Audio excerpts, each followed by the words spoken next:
It is 6 o'clock, and I will now call this March 23rd, 2026 meeting of the Westwood Select Board to order pursuant to Chapter 2 of the Acts of 2023, amended on March 28, 2025. Governor Maura Healey signed into law an act extending pandemic-related authorizations related to public meetings, allowing hybrid meeting options for public bodies through June 30, 2027. This meeting will be conducted in a hybrid format via Zoom and in person. Good evening and welcome, everyone. I'm Mary Ann Cummings, Chair of the Westwood Select Board. With me is my colleague, Joe Prevotera. Yeah. And also with me, Town Administrator Connor Reed, Deputy Town Administrator Molly Fitzpatrick, Administrator Assistant to Town Administrator Tish Healy. Welcome, everyone. If I could ask everyone to please rise for the pledge of allegiance. I pledge allegiance to the flag of the United States of America and to the republic for which it stands, one nation, under God, indivisible, with liberty and justice. Very much. I will grant permission to Westwood Media Center and anyone else who wishes to record the meeting. We want to thank, as always, Westwood Media Center for being with us and recording the meeting. Thank you very much, Charlotte. And I will launch right into the chair's update. First, I want to thank everyone who is here in person. Looks like we have 4 non-employee residents here. And Tish, would you mind letting us know how many people are attending remotely? We have 10. We have 10 remote participants. And actually, there's a way, Tish, we have figured out a way for folks to see how many people are attending remotely. I'm going to turn it over to Tish for a moment to explain that. I'll give the number. Let me just share my screen.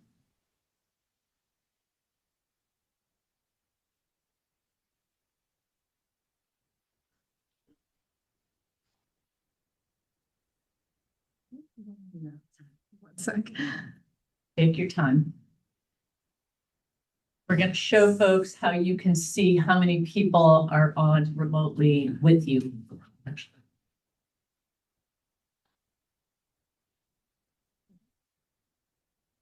You all see it? Right here. Okay. So in the upper left-hand corner of the attendees screen, I don't know if you can see when my cursor is moving around. This is when I took a screenshot when I tested. It's not tonight. So at that time, we had 1 panelist and 2 attendees. So residents can hover over that as an attendee to see how many people are in attendance in tonight's meeting. Thank you very much, Tish. So I will move into the chair's update. We have a very important announcement tonight, which is that Police Chief Jeffrey Silva has announced his retirement effective May 8th of 2026. Chief Silva will conclude a very distinguished career of more than 32 years in public safety service, including the past 13 here in Westwood. Throughout his tenure, Chief Silva has demonstrated a strong commitment to advancing the department, including efforts to diversify staffing, enhance training, achieve accreditation, and position the department for long-term success. Following his retirement, Chief Silva will begin a new role as the Chief of Police and Director of Public Safety at Suffolk University. The town extends its sincere appreciation for Chief Silva's dedicated service and leadership, and we wish you all of the best in your next chapter. And let's Would you like to say anything, Chief? Not to put you on the spot, but you're here. Thank you for having me. Apropos that we're in this room 13 years ago. This was one of the 2 rooms where we had part of the hiring process here at the assessment center. So it's kind of interesting to come full circle. So just wanted to thank the board and town leadership and all the residents and my colleagues and certainly the staff for the opportunity, really of a lifetime to be the chief here in town. I said then. I'll say the same thing now. This is really a dream job. I just couldn't have been any happier to be here, and we've just accomplished so much over the years. You know, we've laughed together and cried together and worked together and seen so many changes, COVID, and then just other challenges where the town and the leadership and the staff really, you know, we work collectively in circumstances that none of us really knew how we get through it, but we always resolved to do it the same way we did everything, which was together. And I can't thank everybody enough for that opportunity. And as excited as I am for the next chapter, it is very exciting. You know, I'm sad to leave at the same time. In so many ways, Westwood will always be a big part of me and will always be home. So while I won't be here in the front line, so to speak, I'll certainly be on the sidelines and cheering Westwood on as I know it continues to do what it always does, which is work together, just accomplish great things. And just wanted to thank you for acknowledging my time here. Well, this is not goodbye yet, but we do want to thank you publicly and just acknowledge your great service to the town. So thank you so much. Thank you.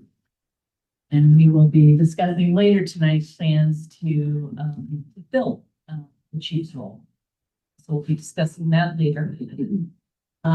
March, I want to recognize is National Development Disabilities Awareness Month. And our Westwood Commission on Disabilities has made the following statement, which is up on the website. In recognition of National Developmental Disabilities Awareness Month, the Westwood Commission on Disability reaffirms its commitment to promoting inclusion, accessibility, and opportunity for all. Our work focuses on issues important to residents with disabilities and their families, including accessible housing, transportation, physical accessibility in public spaces, emergency preparedness, and planning. The Commission on Disability welcomes new members who would like to contribute their time, perspective, and energy to this important work. Individuals with disabilities are especially encouraged to participate. Together, we can help ensure that Westwood remains a community where everyone belongs. And I want to thank the COD for the great work that they do. And to that end, although we usually mention and announce vacancies that we have on town boards and committees at the end of our meeting when we do appointments, I've decided that I'm going to include that from now on in my chair update so that we can increase the number of people who are likely to hear it. And so here are the current vacancies that we have on town boards and committees. The Board of Health, Pedestrian and Bicycle Safety Advisory Committee, Recreation Commission, Cemetery Commission, Commission on Disability, Historical Commission, Housing Partnership, Fair Housing Committee, and the Westwood Cultural Council. We want to thank all of our volunteers, and we always want to encourage people to join us, particularly folks who have never served on a town board or committee. We need you. And lastly, I just want to respond to a couple of the open questions from last time, our last meeting. We had one resident who had difficulty locating the Zoom link for our last meeting. We did speak to that resident. We did confirm that the link was active, and the every select board meeting is posted on the town website calendar within 48 hours of the meeting. And the meeting agenda and the Zoom link is included there. You can test that as soon as it goes live. So if you have any problems whatsoever testing that, it'll come up and say, you know, waiting for your webinar to start. If you have any problems at all, you can call Tish Healy at Town Hall. The number is 781-326-4172. I'll repeat that, 781-326-4172. In addition, residents are encouraged to sign up on the town website for email notifications of the meetings that they're interested in. You can choose a certain board or committee and you'll get an email with the link.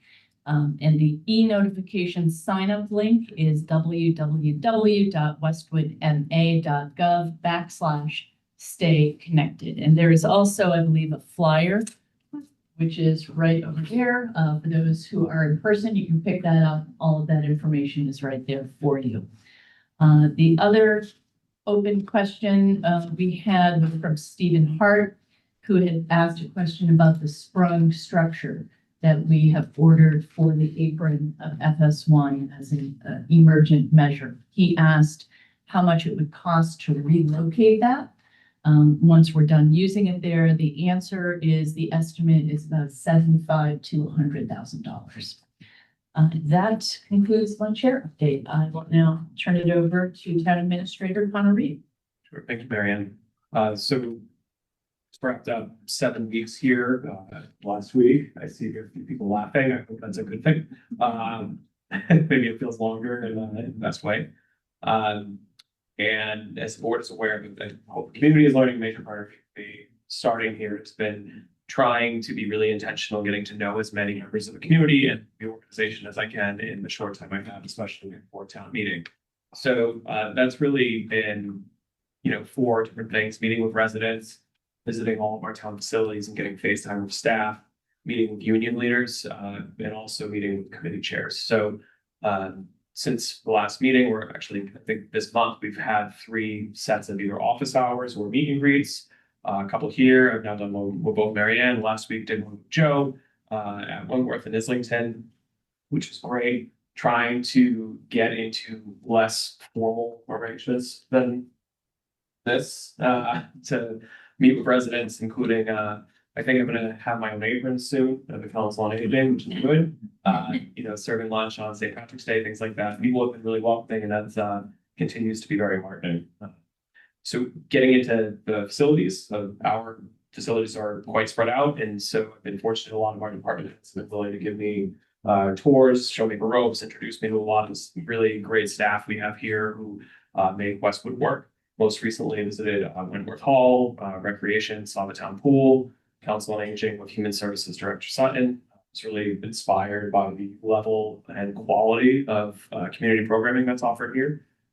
Especially for children and families. That was one of the main really attractive things about Westwood, looking in from the outside. Been meeting with union leaders. I think it's really important to get to know our labor unit leaders. We have to work with them. We count on our personnel to make Westwood the great community that it is. I think that maintaining a positive labor management relationship is a huge priority. I know it is for me and also for the board. And then finally meeting with board and committee chairs, trying to spend time getting to know citizen volunteers who run all of our very important boards, what motivated them to serve, what their committee priorities are, so that I can do my best to serve them in the community. So that's been going great. So mostly people seem to be reasonably happy when I'm in a room with them. So trying to keep it that way as long as I can. And it's going well. Few accessibility updates that I think will make it easier for residents to engage with important public topics and join our meetings. One is the germane of the building we're in tonight. Westwood Public Library across the hall has a larger meeting room that Finance and War Commission hearings are often in. I'm pleased to share that we're nearing a major enhancement for that, where hybrid meeting technology is going to be being installed in the larger community room this April. The temporary downside of that is that it will not be available for previews from April 1st to 20th while that technology is being installed. So we apologize in advance for that, but I think everyone will be pretty excited to have that larger accessible space so people can participate in meetings, whether it's board members or citizens, in as many ways as possible. A second item pertains to FS1. We are in the process of assessing options for a dedicated FS1 project page, a dedicated site that would house the most timely and important information that residents want to know about that project and the work of the steering committee in the town. That's hopefully in an easier to access format than your kind of traditional board or committee page. That's no slight at the committee page, but when you have a municipal website that has 20 departments and 40 boards, it can feel kind of like a labyrinth trying to find where you're going. So having a dedicated, clean, mobile friendly platform for something that there's a lot of public attention on, I think is a good thing. And then the third item relating to trying to increase access to the town's business is something that's on the board's agenda later tonight, which is town meeting warrant article explainers. So we've drafted for the board to review something new here, which is just kind of plain language explainers. We have them with your materials for the 6 select board warrant articles to be discussed later tonight. The spirit here is not to majorly change or really frankly touch the necessary legal language in a town meeting warrant. Those motions, all those terms have to be there, but to recognize that legalese can be a barrier for folks who maybe don't go to every town meeting or don't watch municipal meetings for a hobby or follow the ball, over the 6+ months it takes from conception of a potential zoning article through a hearing, through it going on a warrant. The hope is really to make it more accessible that if somebody looks at a warrant and there's an explainer there that they can understand what the article is, why does it matter, why is the town advancing this article, and does it tie back to other things that as a community we've voted on. So those are my updates. Thank you very much. We will now move to public and press. Here would like to make a comment, ask a question, please come up to the table and give your name, address. Seeing any takers here? Do we have any questions? No open questions at this time. Just got. Done the meeting. Please, thank you, Tish. William Sellis, 175 Canton Street. What is the status of the Canton Street project?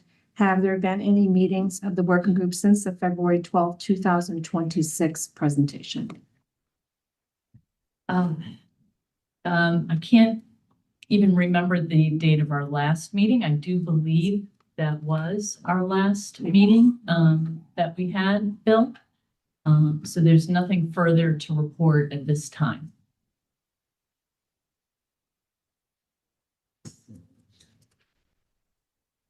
No other questions right now. Don't have any other questions. We'll just give it a minute in case someone might be typing something.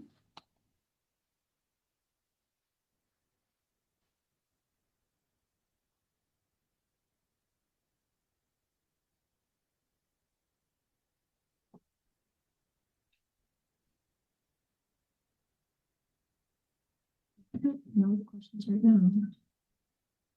Okay. Second.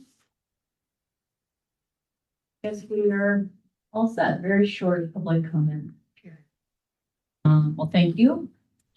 We will now move on to scheduled action, and our first item is a discussion of the police chief recruitment process. With us is Deputy Town Administrator Molly Fitzpatrick. I'm actually gonna switch just because it feels odd to speak with my back to everybody.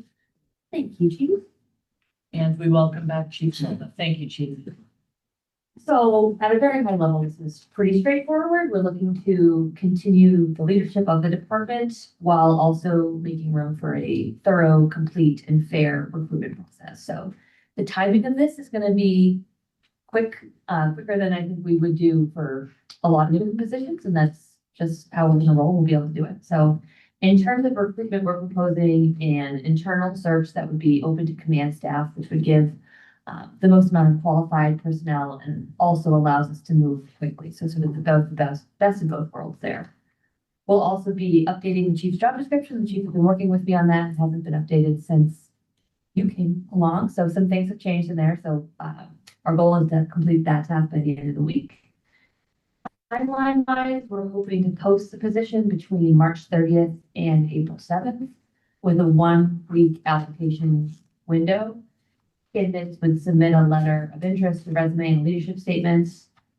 We then move quickly into a panel interview with senior staff or EFG, moving then to an assessment center, which we're working to contract with, and then followed by a public safety specific panel. And the goal of that would be to see how the individuals interact with fire chief, the director of public safety communication, retired police chief in the area, and some of our regional partners. After that, we identify finalists, do reference and background checks, and bring that person or persons in front of you for interviews and vote, hopefully the week of April 21st. So the goal of having somebody appointed by the time the chief leaves us on May 8th. To say it out loud, this is a really tight timeline, and if one thing goes off, the whole thing goes off. So we'll be keeping you up to date over the next coming days and weeks if a contingency is needed, such as an interim chief or some sort of interim appointment. Answer any questions about that? Thank you. Well, I know, Chief, that when you came into this position, that succession planning was one of your priorities. And would you like to speak to that? Sure. So right now, I represent what would be 35 years of continuous outside candidate service as the police chief. That's a long time. Before I was even offered the job, when I was asked what my priorities were, I said among competing priorities, the top priority, as you just mentioned, would be to develop internal staff for a variety of reasons, right? You don't ever want to consolidate all the knowledge or the ability in one person. That's why we have a deputy town administrator. It's why we have more than one member of the select board. It's important. It's an important role, and you need to have redundancy. It's also an important tool for morale. You have police officers doing an incredibly important job every day. They have career goals for themselves and their family. They're trying to ascend, and it's important to give them a tangible target that's reasonable for them to achieve. Also, we know that recruitment and retention has changed a lot. Police officer 33 years. The norm back then was that people often got hired in a department and stayed, and if they left at all, it would only be for an executive level position, typically for chief. Now we see, and we've been on both sides of the coin, usually the better side, we see the candidates move laterally for positions because they're looking for opportunities. And so we've been fortunate enough to grow the department, not only in size, we've grown it in rank, we've grown it in diversity. We've joined the regional police group, MetroLEC, the Metropolitan Law Enforcement Council, which is one of the 6 regional police groups throughout Massachusetts and provides regional services like tactical operations, bicycle operations, motorcycles, peer support, Marine unit, things of that nature. We've been able to bring all those things to Westwood, which is a great recruitment and retention tool. And the next natural progression for membership of the department would be to lead the department. We've had some great success with that, frankly, probably maybe arguably we've done too good of a job with that. We lost a lieutenant to be a police chief next door in Dover. We lost another police lieutenant to be the police chief in Bolton. So there's no question clearly that we have the capacity. Those are open competitive positions where people are competing from all over and our people are achieving them. So I think it makes sense. I think the time is right for us to offer that opportunity for our internal candidates, like we actually recently saw with the fire service and some other departments. So that's kind of where we've been and where we are. And I think it makes sense to head in that direction. So I applaud the town leadership. I've had lots of conversations with Connor and Molly and the board. We're doing that for the men and women of the department. I think the town deserves that. And I think the members of the department. Thank you, Chief. Joe, do you have any questions or comments? A couple.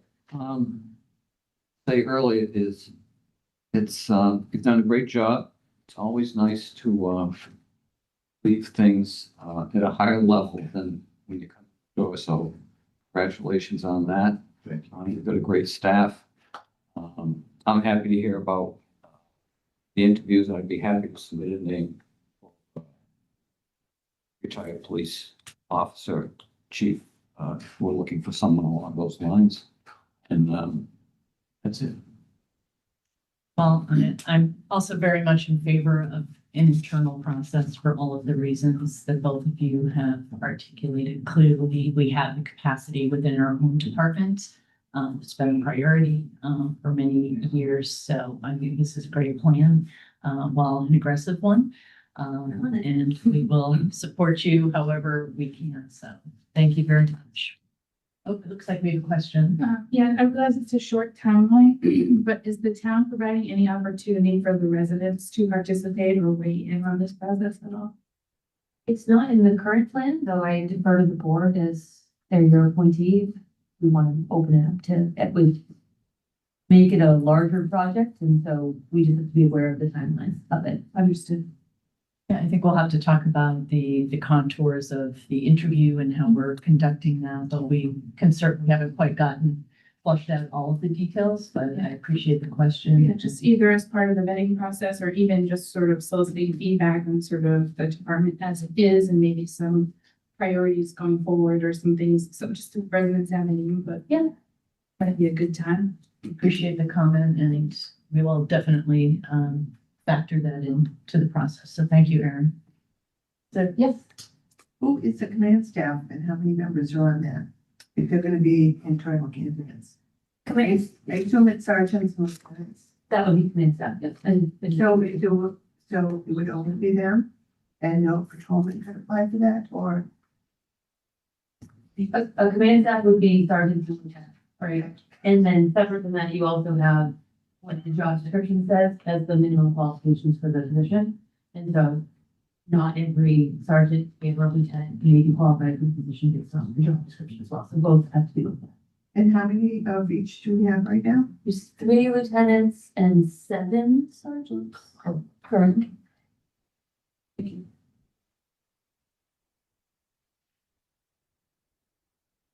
is anything further, Joe?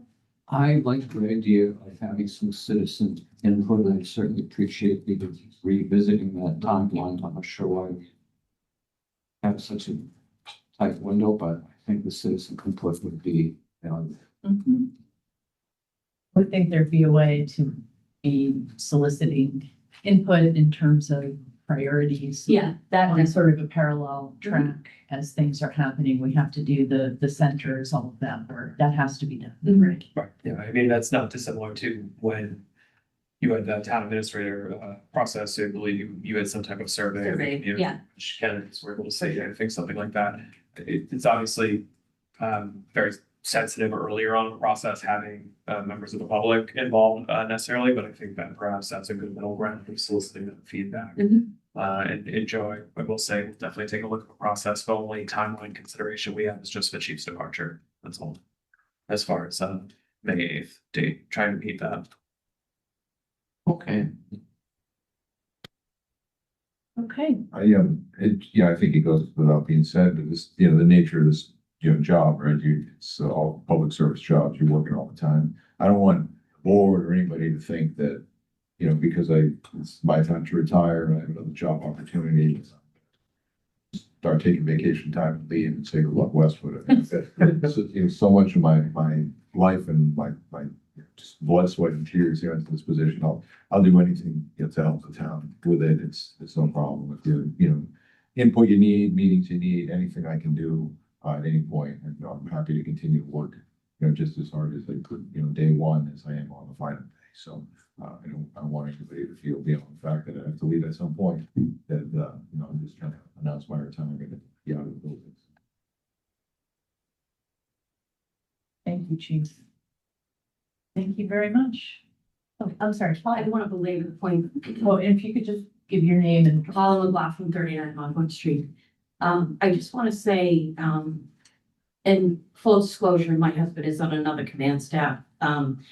It's important that you get it right, and he wouldn't be applying, but it's important that you get it right. But I worry that you're rushing it to do something, and I think that if the chief has indeed put in a good command staff, that they should be able to handle some things so that we get it right.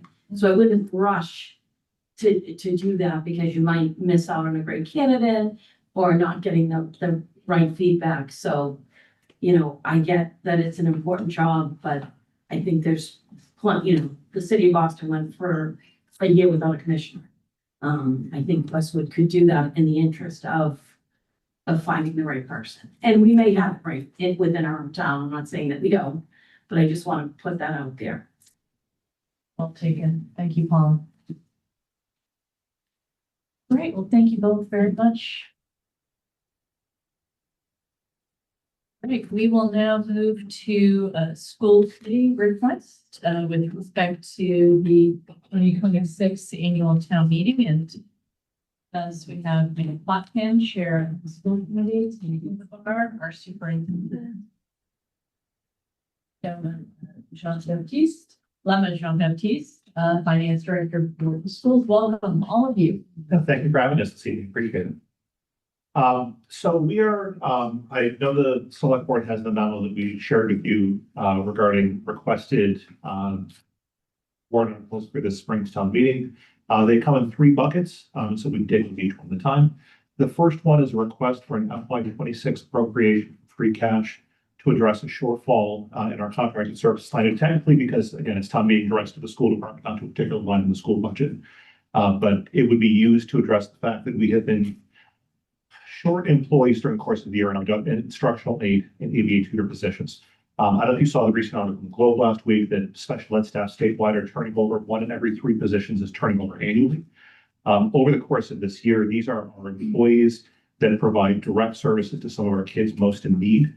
We had a mass exodus just prior to the school year starting, a number of employees who went to a particular district that recently had some labor struggles and result in higher salaries. And we are not currently as competitive as we should be in the labor market. We're in active contract negotiations with both units right now. But we were left in a place where we had students who need services.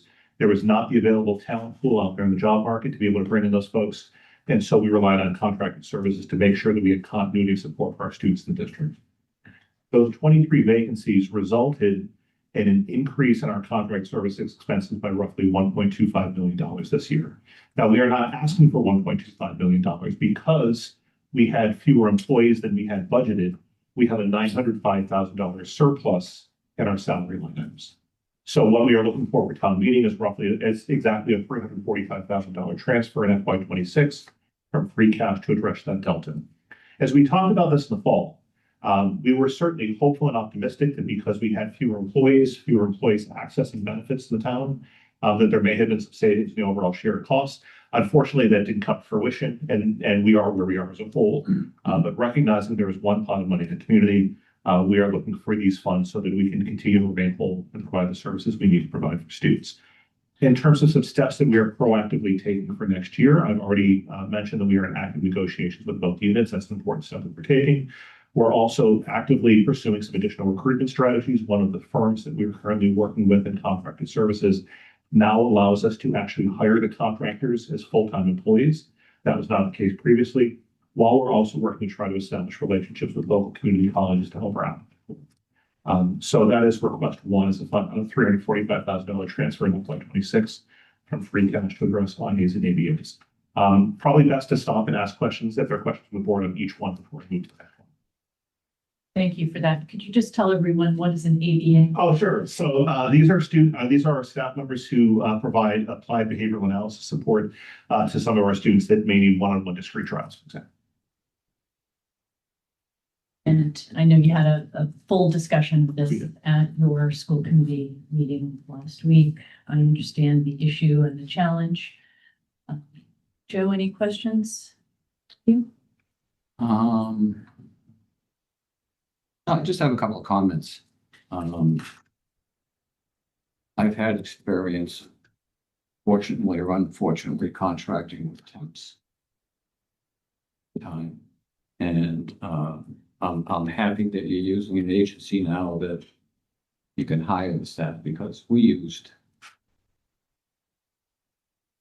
multiple agencies, and the temps that you hire are also using multiple agencies. So don't lock yourself into one. We made sure you can hire these folks. Contract was up. It is very, very time consuming on your end. It's certainly very challenging. I think the instructional aides are the frontline people, and it's so important. I'm just hoping that you can nail this down before it's too late to get behind the 8 ball, like what happened this year. Are you taking steps to try to settle this sooner than later to line these people up? Yeah. Yeah, we are in active contract negotiations right now. Those, obviously I can't speak about them because we're in active negotiations, but all three of us sit at the bargaining table with those negotiations. And I am confident the path that we are moving forward, that we'll be with a resolution, with the ability to address this going forward. One of the things I'll just share, like, for some additional context, particularly with these positions, that is challenging. Quite often, these may be people that are at the very beginning of their career. And this issue is not just a Westwood issue, right? It's a statewide issue. One of the challenges that is there is that, kids that are, 20, 21, 22, 23 years old, who in the past may have joined a municipality to gain access to things like health insurance. Now that people of that age can stay on health insurance with their parents until they're 25, people are finding that they may actually make up better financially by going to an agency as opposed to working for municipalities. So we're trying to change not just some salary considerations, but some working benefits considerations, to try to be more attractive in that job labor market. Yeah, we were faced with the same situation in the hospitals because we weren't hiring 30-year-olds, we were hiring 22, 23-year-olds. And what I found wasn't always the salaries. If they were plugged into an environment that was nurturing, that they could learn, that they were supported, it made a huge difference. It's not always all about money, and you spoke to that earlier. Yeah, absolutely. The correspondence I've had. So I wish you the best on that. I think it's going to be a priority. Yeah, without question. You're expecting to be more competitive coming up. Yes, obviously, we can't speak to the specifics of that, but that is very much. I do want to say that the district that everybody went to was ultra competitive. It wasn't just Westwood, it was extreme, and a number of other districts suffered as well. But I think it was a case of one person goes there and then brings their friend and brings their friend and brings their friend. And we just got caught right before school started with that. So hopefully it was an anomaly. We're certainly taking steps to prevent that. But it was drastic, the salary differential. But it flips the other way too. So if you hire someone that turns out to be a really good fit, they also pass the word. Correct. And capture that That's the too. goal, Joe. Absolutely. Yeah. Not that I've been there, but Thank you. Sure. The second request is that there's actually two parts of this. One I know is not, I think, formally on the agenda tonight, and that's a request from the select board to transfer $680,000 from the Special Education Reserve Fund to the school department for FY26. And then the town meeting asks us to replenish that amount in FY27 for free cash with a $680,000 appropriation. The Special Education Reserve Fund is designed to address unanticipated expenses for tuition and transportation in the area of special education. As you know, if you've seen our FY27 budget presentations, we saw a massive increase in our out-of-district tuitions for this coming year. The reason we are projecting that for FY27 is because some of those became actual in FY26. These deltas that we have in the course of a year that are unanticipated generally fall into two kinds of buckets. Actually, I guess there's three buckets, right? One is students that may be moving in from another district. Students who move in, they have needs that are beyond what we are able to address within the school department. And if we are not able to address those needs, we have a legal and a moral and an ethical and a financial responsibility to support the needs of those students. And the tuitions for a day placement can range dramatically, but when I look at, for example, one of our cases from this year, that's roughly $160,000 tuition payment annually. So that's one category. A second category may be a student who we've been working to service their needs in district, and we are honestly quite low when we look at comparable districts. The number of students that we send out, we're only about 1% of overall student population is out of district. But there are students whose needs are greater than we are able to serve. And so there may be students that we've been working hard and diligently and with support of the families to service in district. And we just are not able to. And so students' needs may elevate from in district to out of district. And then a third category that occasionally happens, the student may be in one placement out of district, and that placement is not meeting students' needs. And along the continuum of service, they may move to a more restrictive placement, that may be from a collaborative placement to a day program, for example. The net effect in FY26 is roughly a $705,000 increase that we've seen in FY26. We're able to handle, we're handling some of that within our FY 26 allocation, but we're looking for a $680,000 transfer for free cash, from the special ed reserve fund, so we can close out FY 26. Knowing that it would be fiscally irresponsible to diminish that fund down to a level that's not sustainable for future unanticipated expenses, we'd be looking for an FY 27 free cash allocation to put that money back, to get us back to where we were when we started this year. All of these things that are now known are built into the FY 27 budget. So I want to be clear about that we are, and that was part of our budget pressures in FY 27, is those things that were unexpected in FY 26 that we're looking for transfer for are no longer unexpected to us. And so it is the fiscally responsible thing to do, and we have done this to build those tuitions in FY 27. So with that, I'm happy to answer any questions as well on that piece. Superintendent, could you just give folks a little more context around special ed and the unfunded mandate of the state? I know you. Yeah, I was gonna say, how much time do you have? Well, we don't have all day, but I think it would be helpful Yeah. for residents to understand the pressures that you're under. Yeah. So, again, our obligation to students is we have an obligation to provide every student with a free and appropriate public education in the least restrictive environment. That's the law that we are bound to. And for the vast majority of students, those are students that we try to serve within our own schools. Sometimes students may have particular disabilities that we are not able to address. And that can range from physical disabilities to social emotional disabilities to there's a range, right? And there are the sort of lower intensity placements, collaboratives. We're a member of the Education Cooperative. It's a local collaborative with about 16-ish or so districts, where districts pool their resources together. I sit on the board of that collaborative, so that we work together where we may have one student, Walpole may have one student, Norwood may have one student. We can bring those students together in a regional way as a more cost-effective and keeping students closer to home to meet their needs. That's sort of the first tier of outside placements.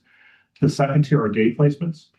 So those are generally private approved special education schools, in which students may come from all sorts of different places to address a particular need. Sort of an easier example describes like Perkins School for the Blind, for example, where you may not have a critical enough mass of students in one geographic area, but the services can be provided at scale larger in a private setting. And that is for some students with particularly intensive needs. There are also residential placements, where students are in residential placements, generally year-round, to meet their needs in a free and appropriate, their needs to access a free and appropriate educator. In terms of the funding piece, the state does have a program set up called Circuit Breaker. What Circuit Breaker does is there's an allocation of the state budget that reimburses districts for up to 75% of costs above a certain threshold. Let's say $50,000 is a rough estimate for where that number is. What that means is that we have a student whose cost is $90,000 for a year. We have to pay the first $50,000. On that $40,000 above, we get reimbursed 75% of that. So it's $30,000 that comes back to the district. The challenge we have is the timing of that reimbursement. If we expend those funds in FY 26, we get the reimbursement in FY 27. And from a cash flow and a conservative budgeting perspective, we actually allocate those funds to the budget in FY 28. So the expense lags 2 years behind the state reimbursement. We are grateful that that is actually being funded at 75% right now, but that is subject to state appropriation in the legislature annually. And as the Superintendent's Association, we are actively pushing. And if anybody wants to call up, Representative McMurtry or Senator Rush, we are advocating to increase that number to 90%. And we can also have this large conversation that many of these things should be covered by health insurance as opposed to educational needs, but that's way beyond the scope of anybody in this room. But this is a real significant challenge that every municipality, every school district in the Commonwealth is facing. The escalating costs of special education, particularly the escalating costs of private tuitions that are set, rates are set by the Operational Services Division, are escalating at a rate that has slowed down a little bit. But a couple of years ago, it was a 14% increase in 1 year.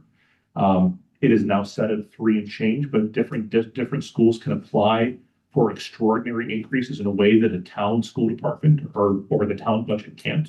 I know we have one placement that have requested a 20% tuition increase for next year. And that is largely out of our hands and set at the state level. And if we have a student who's there, we have an obligation to pay that tuition bill, however it comes in. So there are a lot of things broken with special education financing. But in the context of this room, it's about what can we control, right? And so what we can control is A, making sure that we pay the bills that we have right now to make sure that our students get the services that they need. But B, also making sure that we enact sound fiscal policies so that we are not caught in a place where we're not able to address students' needs due to unexpected and unanticipated expenses. So that's why, bringing it back to the actual request here, why we're looking for further transfer in FY 26 and the replenishment of that reserve in FY 27. And sorry, the only thing I would add is that it's not just tuitions, it's also the transportation. Yeah. Because we're also required to provide that. So tuition is the larger chunk of it, but transportation costs, of course, have also escalated significantly. And so that is a portion of that we were using the special ed reserve in fiscal 26 for. And we have budgeted for FY 27 these increases to address both tuition and transportation. We've increased the budget by over $1 million in these lines for tuition and transportation. And the tuition increase is both accounting for known students that were unknown this year and the increase, the OSD increase in the tuition at each placement.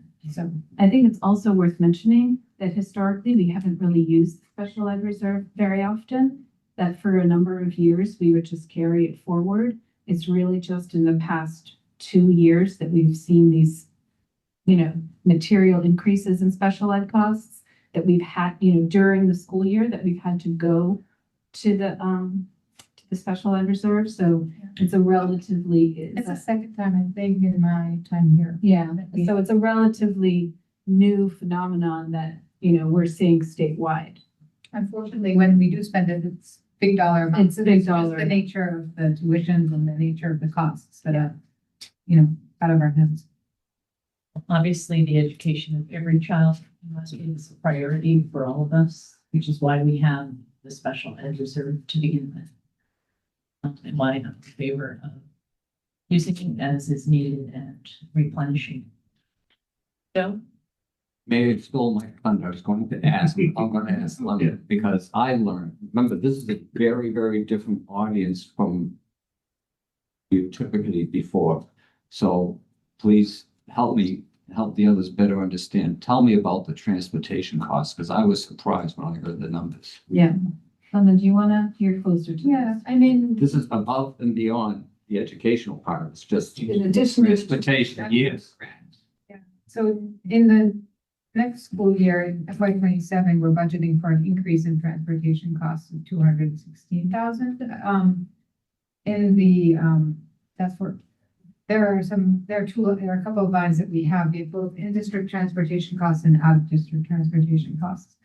I would say depending on the year, either one of them could fluctuate, but that's the order of magnitude that we're seeing in FY 27 for the increase that we have to, absorb into the budget, and we have at this point absorbed. But every year we experience these, and in the current year, with summer transportation, in-district summer transportation, for example, in FY 26, what was over budget by 40,000, which doesn't seem like a lot, but every little bit, burdens our budget. And so I'm often digging into these. What I would say is the department does a superb job of tracking every student, every route, every tuition, and they do it on a daily basis. So we count how many days the student has been transported, what we should be charged each one of those days to know that we're paying accurately to our vendor. The industry, and Tim can speak to this a little bit more, is not competitive. So that's one of the hard things about special education transportation as well as regular transportation in Massachusetts.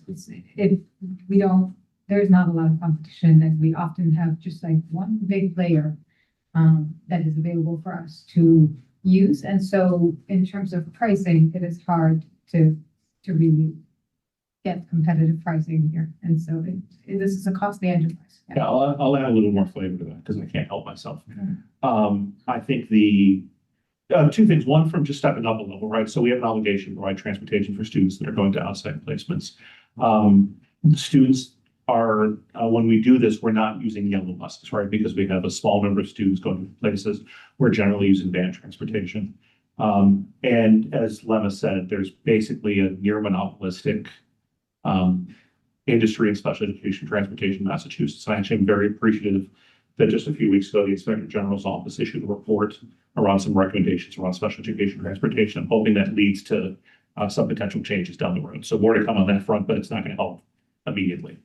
And so one of the things that we do is we actually do try to work to coordinate routes. We actually do some collaboration and conversations and routes with other districts that are nearby. So again, if we are sending a student, let's say up to a program in Lexington, and Norwood is sending a student up to a program in Lexington, ideally, like we could be sharing the same van because again, if there's one vendor, then they're already providing. Actually, Norwood's not a great example of that, but let's say Denham, that they're doing that. So there are a whole lot of challenges here. Unfortunately, we are not a big enough district to self-op this. I know that some bigger districts do look at self-operating with special education transportation. But A, we don't have the capital to get that off the ground, and B, we're just not large enough to make that be cost efficient. So. Back to the bottom line, limits nearly $250,000 of the special adjustment transportation. That's just the increase. That's the increase. Oh, the increase. That's just the increase. And the bottom line is, Oh, last we year was- spent. It's up 1.5 million if I was to. just on transportation. And that's in district as well, that's, you know. Yeah. And That's the summer, that run. And the summer. sometimes people don't realize that. Yeah, the extended school year program in the summer. Sure. Thank you. Okay, and you have one more. We have one more. So it's a request for an FY27 appropriation for free cash for $435,000 for litigation expenses. This is a matter that was remanded to an arbitrator for relief on behalf of the lawsuit where we are the defendants of the district. We are actively pursuing settlement negotiations, but we are looking for an allocation to be to address this. I don't know if you have any more that you want to say in response to that. Or... I mean, we can see if there's additional questions and I can provide more information if there is on that. Well, we're a little limited in what we can say because it is an active litigation, but I'm happy to provide additional detail if that would be helpful. I understand the position you're in. I understand it needs to be resolved and that you need this appropriation for that purpose. Yeah, I think the only thing I would say, this is not, it's for the benefit of the town really, is that we anticipate that we will have a judgment against us in the next few months that we will be required to pay. So we're asking the town to fund that, at least what we hope will be the amount of the judgment. We won't know, but if the town doesn't fund it, then of course it would have to come out of our operating budget and we would have to, that's a large amount for us to try and cut from the budget. So hopefully the town supports this. Now, is this 435 current litigation bills or are you? It's not legal fees. It's the amount of damages that we are anticipating the arbitrator may award. We have no certainty of that. We're still in the process, but this is the amount that we were comfortable asking the town for. It's our legal fees we're handling in our own budget line item. That's separate. This is the judgment amount that we Anticipate. anticipate. Thank you. Okay, so we have your 3 requests before us. I know we have another agenda immediately after this. Is there any further discussion, Joe, or are you ready to? No, I saw my questions. Okay, great. I'd be happy to make a motion. Please, thank you. I'd like to make a motion for the select board to approve the FY transfer, 26 transfer of $345,000 from free cash to the school department to address instructional aids and applied behavior analyst contractor expenses using budget article 14 FY 26 budget appropriations $345,000. I will second that motion out of necessity. All in favor? Aye. Unanimous vote in favor. I'd be happy to make a motion for the select board to approve the FY 27 appropriation of $680,000 of free cash to the Special Education Reserve Fund using budget article number 11, appropriation Special Education Reserve Fund, $680,000. Second that motion out of necessity. All in favor? Aye. Unanimous vote in favor. Lastly, I'd like to make a motion for the select board to approve FY 27 appropriation of $435,000 in free cash to the school department for litigation expenses using miscellaneous article number 3 to create budget article 15 FY 27 appropriation school litigation, $435,000. Did I get them right, Tish? Okay. Great. Second that motion out of necessity. All in favor? Aye. Aye. It's unanimous vote in favor. Thank you very much. Thank you all, and you are here before us on our next agenda item, which is a statement of interest to the MSBA. Sure, thank you. And I just think Tish, you're probably pulling it up right now. Yeah. Awesome. So thank you so much. On a much happier note, so we are here to talk about our statement of interest for the Thurston Middle School. Appreciate the board for having us here this evening. One of the things that it occurred to us as we were having a conversation, we have actually not done we've been out there doing our facilities roadshow around the community. We actually have not done it here for this audience. So we're going to do sort of an abridged version of this. I know the select board is aware, but for those that, I think to your point earlier, Joe, there's a different audience that watches these meetings that may watch other meetings. So we think it's helpful to do this. That's great. And we'll see if this clicker works. I tested earlier, it did. It might have a delay, but I can advance if you want. What if I pointed the computer? Okay, there we go, we're getting there now. I don't know if you did that or I did that, so. I didn't. Okay, so I'm just asking if you can advance that, please. So in spring of 2024, we began work on a master facilities plan that had these two goals: to identify our capital improvement needs for the district, to identify a long-range plan. And at that point, with particular focus on both Thurston and Sheehan, knowing they're both Asian buildings. Sheehan from 1939 originally, Thurston from 1947 originally. Knowing that we really want to develop a long-range plan. And this was done at the same time that the town was developing their long-range master plan as well, too. If you could advance, please. Our guiding principle for all this work has been and will continue to be that we want to find the most educationally appropriate and cost-effective solution to our facilities needs so we can continue to provide a top-tier education for our students. Both of those axes are important. It's not just what's the most educationally appropriate thing, and it's not just what's the most cost-effective thing. We need to look at both of these as we have this conversation. The master plan, we looked not just at the buildings, but we did that assessment of existing conditions, educational visioning, which really isn't part of the master plan conversation we're going to have, but buildings are only as good as the kind of education we can deliver inside of them. Enrollment drives so much of what we do as a school department. So we conducted an independent assessment of our enrollment. We looked at potential solutions and we looked at estimated costs. In the assessment of existing conditions, move forward. And again, I think you've seen similar things out of the town's master facilities plan. We use the same designer to help make sure that we were speaking the same language across all buildings. We did a needs assessment across multiple areas of our existing buildings. Pine Hill is in purple, which is excellent. If Pine Hill was not in purple, something went really wrong. So Pine Hill should be there. But when you look at the color coding of red and green, Thurston, which is the second row from the top, and Sheehan, which is the bottom row, clearly stand out as those two buildings in greatest need. If we can continue forward, I would say site accessibility, mechanical systems, those are the biggest issues in both places. We also took a look at the existing educational use of the building. We color coded every learning space in the building. Was it a gen ed classroom? Was it a special ed classroom? Was it a gymnasium? Is it a cafeteria? And then we compared that to the MSBA's summary for how big spaces should be. So if you can move forward, please. We then generated this chart that showed what the enrollment is based upon square footage in classrooms. That pie chart shows, sorry, thank you. The pie chart shows what percentage of spaces are aligned with MSBA guidelines. Green is aligned, blue is actually bigger than needed, red is smaller than needed. Again, Pine Hill had better be all green. We just did that project with the MSBA. But 68% of all spaces at Thurston are undersized for modern educational use. 46% of all spaces at Sheehan are undersized.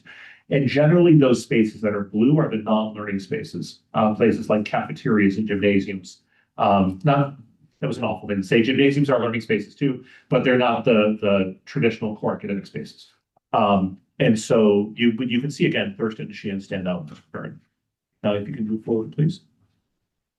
We also took a look at enrollment. We used the MSBA's guidelines because, again, we are looking at a large-scale project. This is why we're here, is to talk about the MSBA and their process. We're using their guidelines to establish a baseline apples-to-apples comparison. So these are the calculations that they use. And if we move forward, please.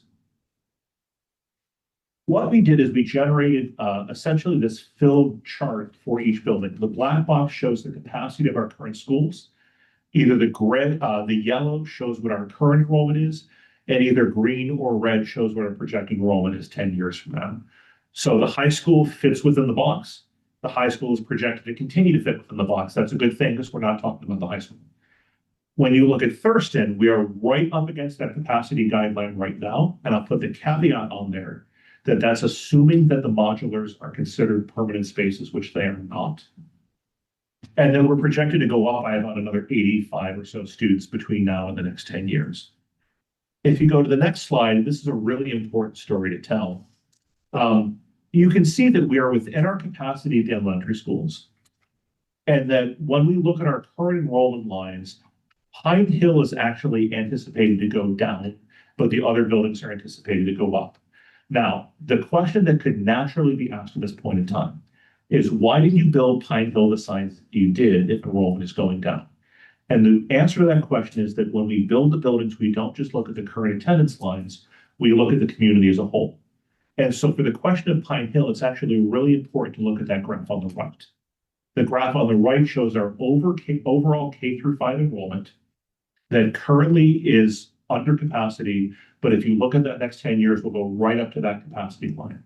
What that means for us internally as a school district, unless we do some crazy ideas like putting modulars in every building, which I would not recommend, what we need to do is we're going to have a serious conversation about redistricting in the coming years. Because we don't want to have one building way under capacity and 3 buildings over capacity. So how we draw attendance lines will be a conversation we'll have to have in the future. We can move forward, please. This is the important graph that I wanted to show with Thurston. That purple line on the top, the purple horizontal line, shows what the capacity is if you consider the modulars as permanent spaces. We have 13 classrooms in our 2 modular buildings in Thurston. The lifespan of those is generally in the 20 to 30 year time frame, and we're kicking about 25 years right now. And the MSBA does not consider those permanent spaces. If you exclude the modulars, it's that blue dotted line that shows the capacity of Thurston. And that clearly stands out what our capacity issues with overcrowding at Thurston. Just anecdotally, if we don't have a space to actually have meetings in that building, and the one space we do have, which is like a small room that's surrounded by our special education department head and our psychologist office, is also it's in an inaccessible part of the building, a little alcove up on the 3rd floor. We've had to convert closets, we've had to do things like that just to maintain the operations of that building. We can move forward, please. And again, this is that K-5 chart that we showed earlier, district-wide K-5, that shows that we are projecting steadily increasing enrollment right up to what our capacity will be, right up to what our capacity is, and which is why the justification was for building Pine Hill as we did. And if we can move forward, please.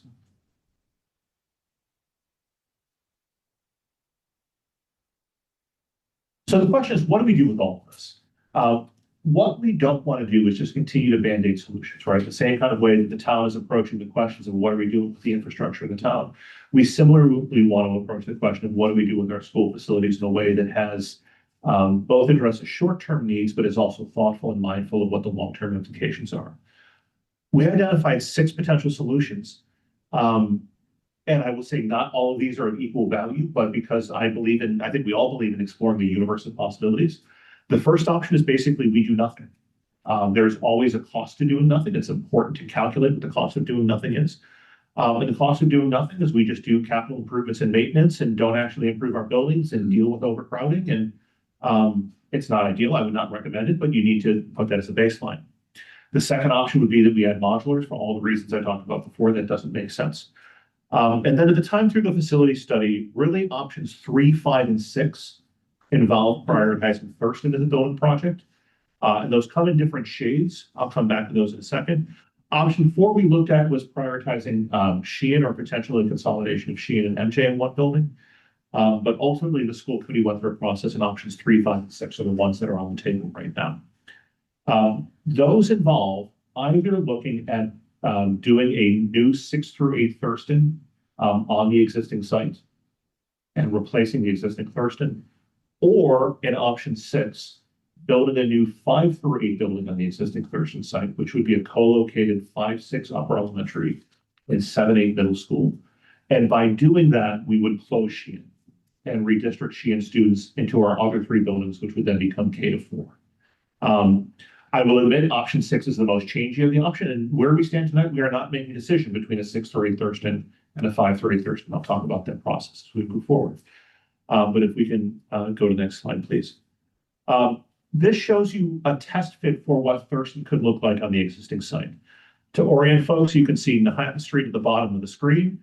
You can see the shade of the building on the left-hand side.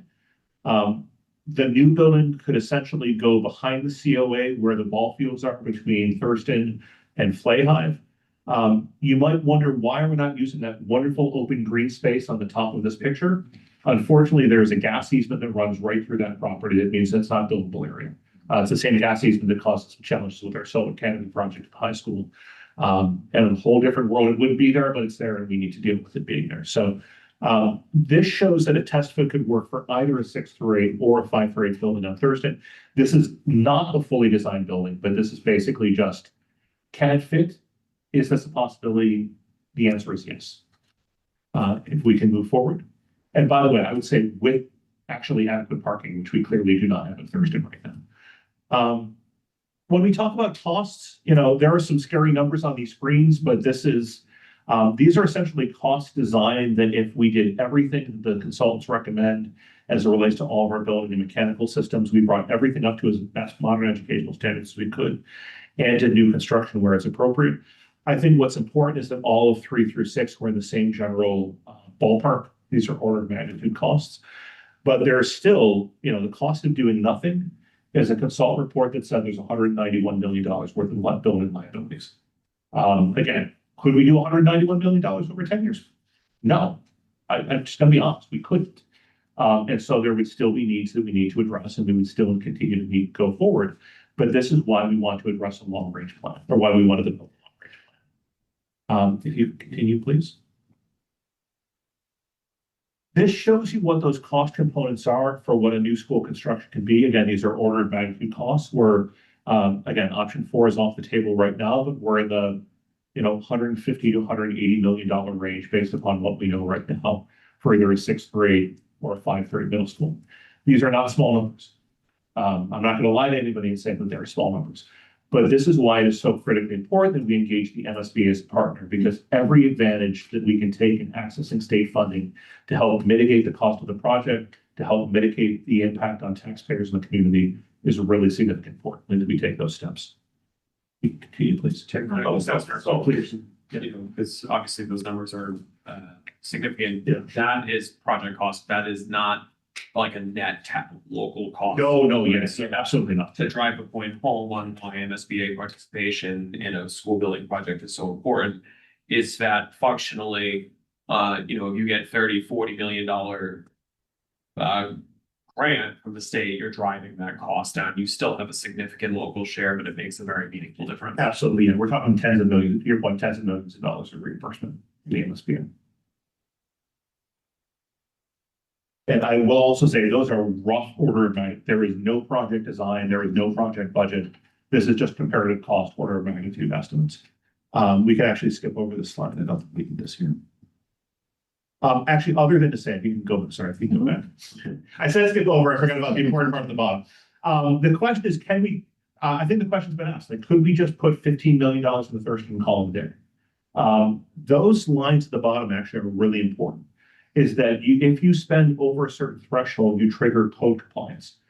So if we were to spend $8.7 million in Thurston over a 3-year period, it triggers accessibility. If nobody has been in, if you have not been in Thurston, I don't think you can begin to fathom some of the accessibility challenges we have in that building, or the accessibility challenges we have in Sheehan. Sheehan also does not have fire protection, so we would trigger similarly that. And for those that are worried, oh my God, are my kids safe?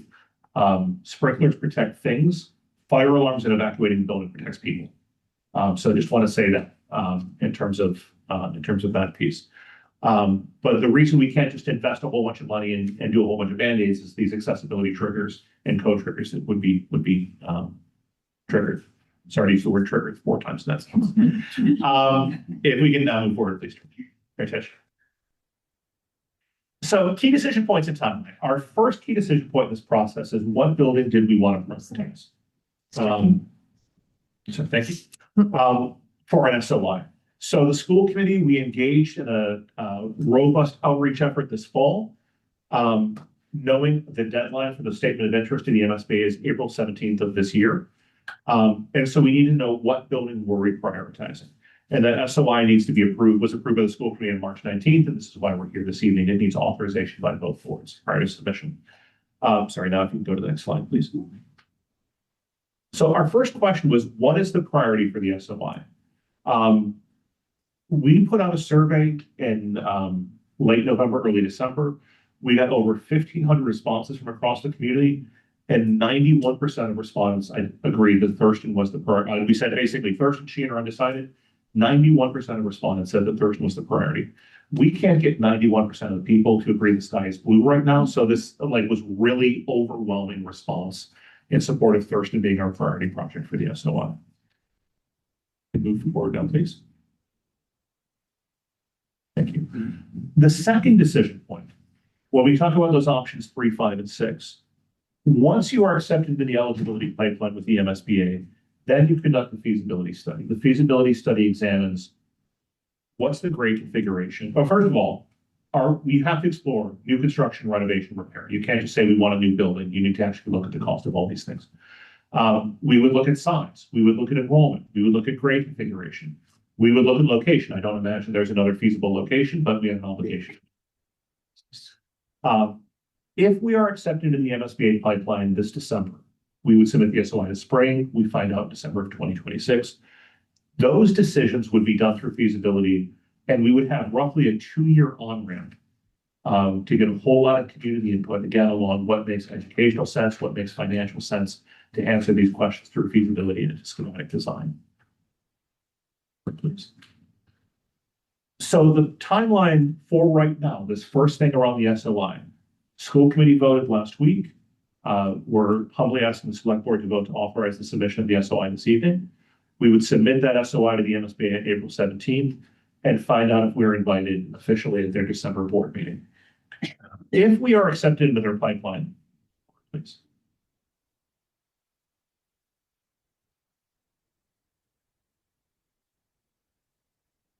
We would be looking for funding for feasibility and schematic design, likely at the May 2027 town meeting. Feasibility and schematic design, that's likely a free cash allocation. That's not a borrowing article. I don't need to presume, but I think that the order of magnitude of what that is, we're not. I think that's what Pine Hill had done. If that funding is secured, we have 270 days from invitation from the MSBA to secure funding for feasibility and schematic design. We would then, from spring of 27, and these dates are very tentative, by the way, and contingent upon acceptance, into late 2028, go through those steps I just talked about. Right? What's the size? What's the location? What's the enrollment? All those things. Early 2029 is when we potentially enter into a project funding agreement with the MSBA.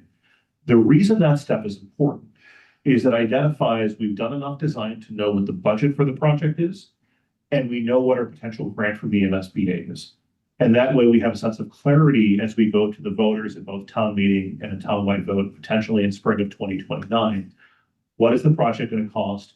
What is the impact of the local share? And then it's incumbent upon all of us to figure out how do we actually work to do that in a way that is responsive and responsible to the taxpayers of the community. Once that vote happens, if successful, then we would take about 1.5 years to do detailed design, maybe 2 years construction. And you can see that the time frame gets a little looser because we're so far out, we don't exactly know exactly. But detailed design, construction, potential opening in fall of 2032. So what that looks like in terms of when, I know an important question this board and the community would ask is, when would the bulk of the spending be taking place for this project? You could anticipate it would be sort of around the time of construction. That's a fall or that's a fiscal year 2031, 2032 sort of conversation. But if this comes to fruition, obviously we would have to work really closely together between the school and the town to figure out how we get the financing of this project. If we can move forward, please.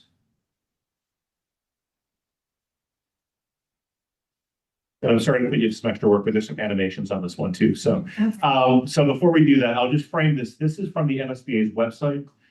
This is their process. They have a very prescribed process to from eligibility to forming the project team, to feasibility, to schematic design, to funding the project, to detailed design, to construction. So if you can click, please. So that eligibility period, we'd be invited December of 2026, potentially May of 2027. We would form a building committee, look for funding for feasibility and schematic design.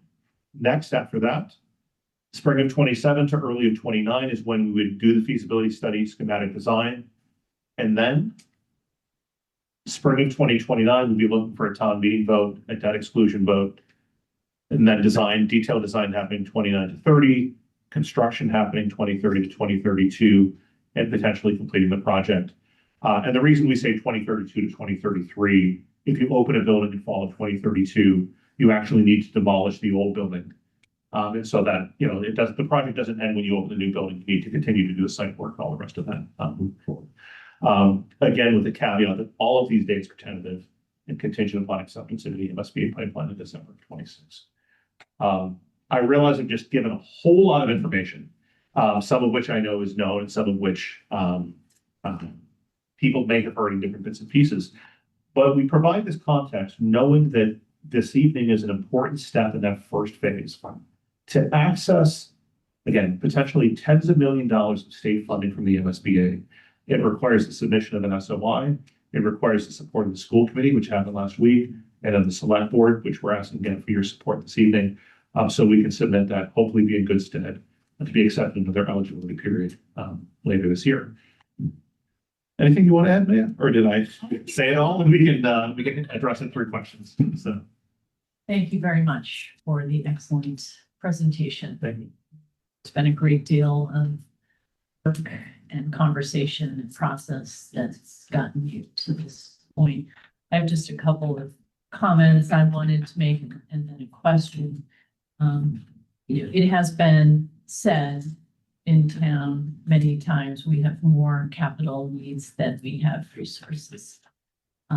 And that's certainly true. And I think it's probably true in all of the other 350 municipalities in Massachusetts.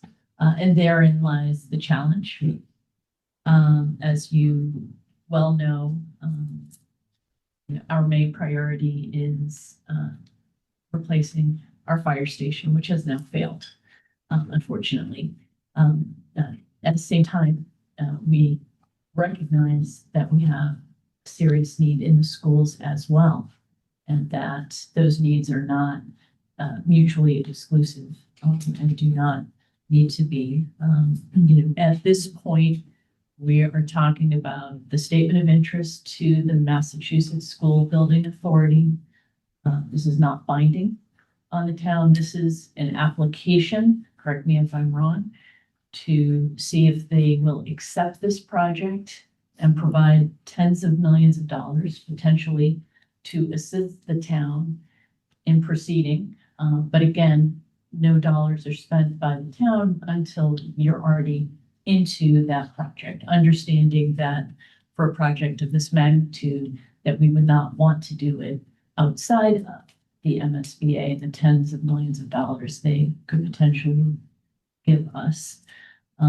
That said, that is why our master facilities capital planning is so important to this community, which we have been partnering town and schools. And when I say town, I mean the municipal side, partnering with the schools, both doing the facilities capital studies, working together on long range. In fact, tonight we're going to be talking a couple agenda items down the road about moving all of that planning that's been done to the next level so that as a community, we can decide what those priorities are going to be, what we're going to be focusing on. We already know FS1 has to be replaced. That has to be done.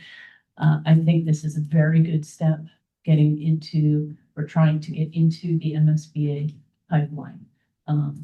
tens of millions of dollars to help us on what is clearly a need, which all of which long-windedly leads to my question, which is clearly we've had 2 failed debt exclusions on the fire station.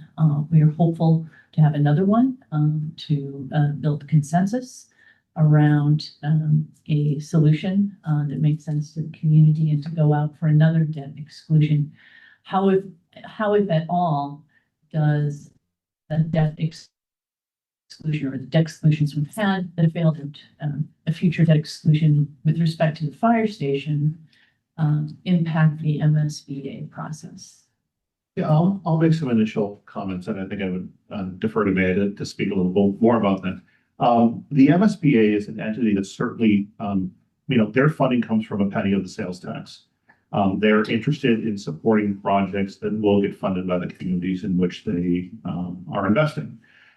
Certainly the fact that we have a track record of a successful MSBA project helps us in that regard. I think at the same time, they also pay attention to everything that happens in the community. I think to the point that I made during the presentation about there's a cost to doing nothing. I think the question of FS1 is certainly indicative of what the cost is of doing nothing. And so should there be a successful vote on FS1 between now and the time the MSBA needs to make a decision, I think that puts us in better stead with the MSBA because it is an indication that the community as a whole understands the need to invest in its infrastructure in a way that is led by thoughtful planning. So I don't know if there's anything that you want to add to that. No, I think that's exactly right. And I will actually flip it and say, if the community is not willing to do a fire station, I think the MSBA might look at that and say, if they're not willing to do a fire station, would they really be willing to do a school? And one of the things that was so supportive of us in the Pine Hill project is that we were able to demonstrate community engagement, community commitment, prior to getting into the program, and they saw that. And we went through the program and had such a positive response from the community to the project all the way up to the final vote that, that's carrying us, I think, a lot. And we've got that momentum going in. And I think that there's no doubt that we need a fire station. And in my opinion, we need a school. And I think that the community, if we plan right, if we engage right, if we make sure that we have these longer range plannings where we say, fire station now, plan 3 or 4, 5, 6 years from now to have a school, and then plan, whatever comes after that, if we give the community time to buy into that, I think they will, because they know the importance of maintaining what Westwood is, right? Westwood has great schools, it has great infrastructure, it has great services, and everybody moves here for those things. I think it's up to us to make the plan that people will get on board. But I do think, to circle back, it could be detrimental to our application if we have another failed fire station vote. I think that the MSBA would look at that and sort of say, I'm not so sure Westwood is in a place right now to support these projects. And that could carry over to the school as well. So then we would be doing FS1 and the school on our way. Hopefully would not be the case. I think that's really helpful feedback. And I think it underscores why it's so important that we're all working together. Yeah. To your point on the planning, it's not town hall versus the schools. This is all of us working together. We all need the services of public safety, and we all benefit from educating every child in the community. We're one community. We have shared priorities, and we need to work together to get them done. Yep. Joe, questions, I have a comments? couple thoughts. Part of this is a generational thing, Tim, but for the folks at home, when you say MJ, you're referring to, Martha Jones. thank you. We watch your meetings, you watch our meetings. I know exactly what you were saying, but not everybody might not get. Appreciate it. The second point is, this is pretty sobering because over the holidays, we watch our home movies. this past Christmas, we had to watch mother walking out of Thurston Middle School when it was Westwood High School, high school diploma. So this is that school does go way, way back. I have Just kidding, much. It's not just a little bit. And the last thing I wanted to say is that your point is so on the mark about don't build to current enrollment. And we're in the same situation. We're in such parallels, as you pointed out, that we have the same concern with our building the fire station. We can't build it, but today we also have to think about growth within our community. So we have a lot of similarities as we go down this road that we just can't build a fire station for today. We're responsible and we have to build it in the future. That's it. Thank you, Joe. We have a very prescriptive vote that's in the memo that we've been asked because the MSBA is as an entity that we like to do their rules because hopefully they will like to give us money. So I think your point, Marianne, in the motion actually says explicitly, like, we are not committing to any funding. So it's an opportunity to say that. Right, and I just think it's really important for all of the residents that are here and listening and participating, that we all know what this is. And also that the planning, in terms of the long-term capital planning for this town is ongoing. Again, a couple agenda items down the road, and that's something that we are going to be working together hand in hand and with all of the residents as a part of that, to build that vision. This is just one step. It makes a lot of sense. I will entertain a motion, Joe. I'd like to read a resolution first. Yeah. Oh, please. Be it resolved that the Westwood Select Board, having convened an open meeting on March 23rd, 2026, prior to the statement of interest submission closing date, the Select Board of the Town of Westwood, in accordance with its charter, bylaws, ordinances, has voted to authorize the superintendent to submit to the Massachusetts School Building Authority the statement of interest form dated April 17th, 2026 for the Thurston Middle School located at 850 High Street, Westwood, Massachusetts, which describes and explains the following deficiencies and the priority categories for which an application may be submitted to the Massachusetts School Building Authority in the future. Priority number 2, elimination of existing severe overcrowding.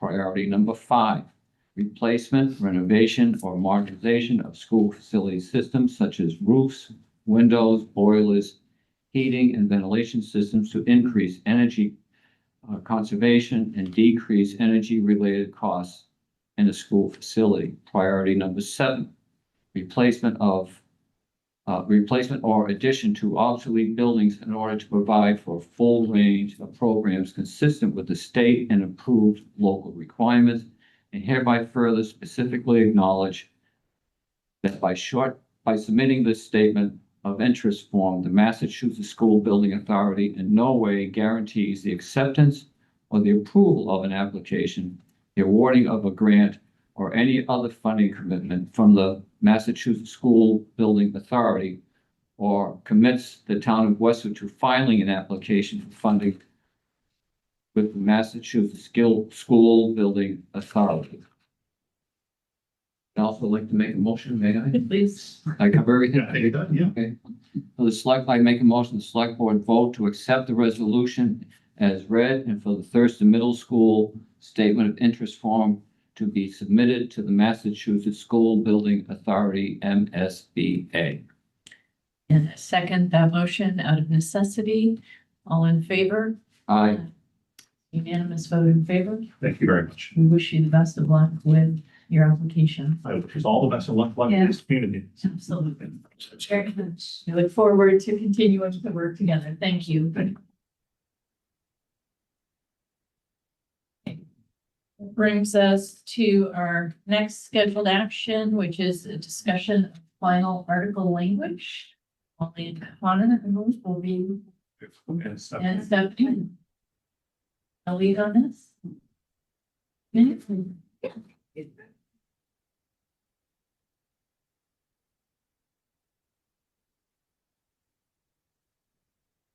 A PowerPoint that has a lot of slides on it, but we're gonna move through it pretty quickly. So as Tish brings that up, this is the last select board meeting before the final FinCom public meeting, public hearing on Wednesday. And so we just wanted to walk through all of the budget articles and the select board articles to make sure there were no outstanding questions. We made minor modifications to 2 or 3 of them that will be highlighted. I tested I know you, I believe you. I believe It it. has a little bit of lag, I think. I can advance if you want to. There you go. You did it. Yep, you did. Look at me. Okay, budget article 1. Also, I'll start. I had at your last meeting presented budget articles 1 and 2. And I had mentioned at that time, in the same week, we were talking about specifically for snow and ice expenses that are in both 1 and 2, there had been 2 ice camps that week, so, and then there was potential of change. So just coming back, budget article 1 has not changed at all.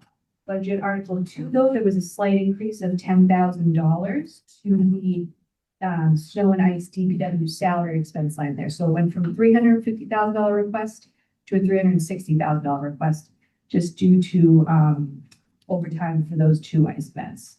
So we have now closed out snow and ice. I'm gonna note. With closed out, there's no, It's really close, but so this should be the final budget article 2 in front of you for that total of $1,516,000. I just wanted to highlight that before it gets finalized. Budget article 3, there's been no changes since your last meeting, as I presented this to you. That's the main operating budget. Budget article 4, also no changes since the last time it was presented, just over 1.8 million for those additional base municipal capital improvements. Budget article 5, also no changes for the base school capital improvements of just under $1.3 million.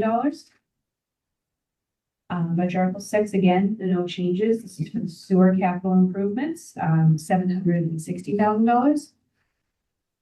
And I'm going through quick because I know we've presented a number of times all the details on this. Budget article 7, additional capital improvements for about 2.4 million. The last time they were in front of you, the item was added for the PFAS testing. So that's still on there. No changes to this article since then. Budget article 8, also additional capital improvements, this time funded with meals and hotel tax, just under 1.2 million. Again, there's been no changes on this one as well. Budget article 9 is specific to ambulance. So that's for rescue upgrade and replacements, $553,000 funded with ambulance receipts. No changes since the last time that was for you.